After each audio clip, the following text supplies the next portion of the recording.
Salam sehat dan salam berpikir kritis buat semua penonton dimanapun kalian berada.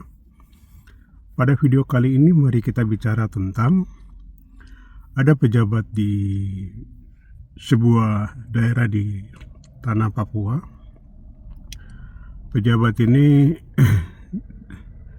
dia bilang bahwa akan membuat satu perda tentang pelarangan demonstrasi atau pelarangan demo.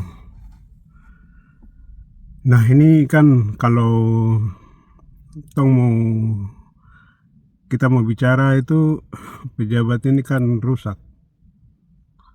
Jadi dia menunjukkan kedunguan dia karena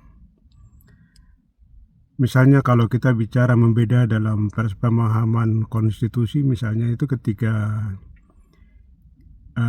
negara itu misalnya mereka pakai republik itu sebagai semangat bernegara, maka sudah tentu itu demokrasinya itu pasti terbuka. Artinya bahwa demokrasi itu menjadi domain yang bisa dibuka selebar-lebarnya untuk semangat bagaimana supaya semangat partisipasi dan segala macam itu kemudian itu ada. Karena itu kemudian kalau kita bisa lihat lagi yang kemudian di berikut itu, misalnya di soal demokrasi itu kemudian dirumuskan dalam undang-undang.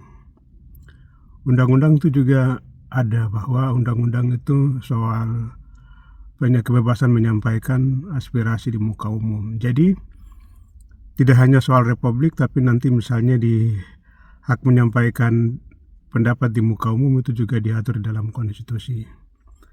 Kemudian nanti di undang-undang juga itu diturunkan, itu juga ada di soal kebebasan berekspresi. Itu kita juga bisa lihat di undang-undang kebebasan berekspresi.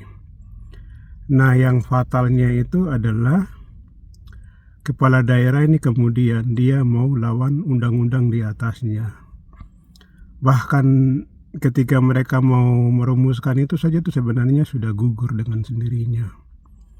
Karena tidak akan pernah ada itu pembatalan atau pelarangan terhadap demonstrasi.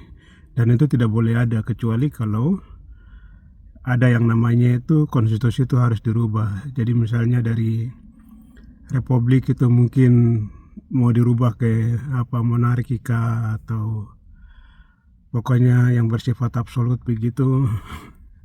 Tapi kalau selagi itu dia masih republik, maka kebebasan menyampaikan pendapat itu terbuka untuk umum.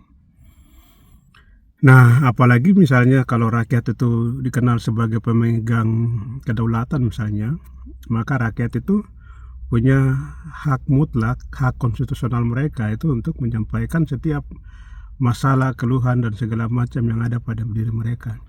Dan itu dijamin juga di dalam konstitusi, tapi juga itu di dalam perundang-undangan. Nah, pejabat-pejabat yang menyampaikan bahwa mereka akan melarang demo, ini bukan melarang tapi misalnya mau bikin aturan pelarangan demo misalnya. Jadi orang mau supaya bikin aturannya. Ini pejabat-pejabat kayak begini nih, pejabat-pejabat yang hanya kurang baca saja. Ini menunjukkan bahwa inteleknya sangat lemah, sangat kacau. Jadi bahkan mereka itu tidak bisa bedakan itu misalnya mana ranah-ranah yang bertentangan dengan hukum atau tidak. Tapi bahwa itu juga bagian dari kejahatan yang sebenarnya itu turut serta itu memperuncing berbagai masalah itu semakin besar dan semakin tajam, dan itu juga justru akan berbahaya terhadap eksistensi dan ruang-ruang kebudayaan masyarakat setempat, dan ini sangat berbahaya. Oleh karenanya teman-teman para penonton dan para pemirsa dimanapun kalian berada, karena seperti begitu itu pejabat itu juga akan dibilang bahwa mereka itu pejabat-pejabat yang telah mengerti aturan. Kalau setelah mengerti aturan begitu kan repot. Tapi bahwa itu juga bertentangan dengan konstitusi dan segala macam, ini juga bagian dari ada menstrea, ada niat jahat untuk mematikan demokrasi, dan itu sebenarnya itu bagian dari kejahatan.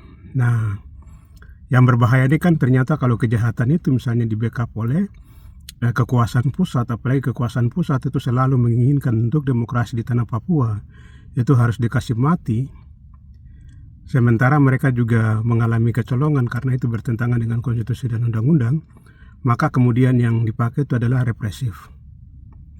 Nah, kayak begitu, itulah cara bermain pemerintahan yang menjajah Papua atau negara yang menjajah Papua itu mainnya begitu.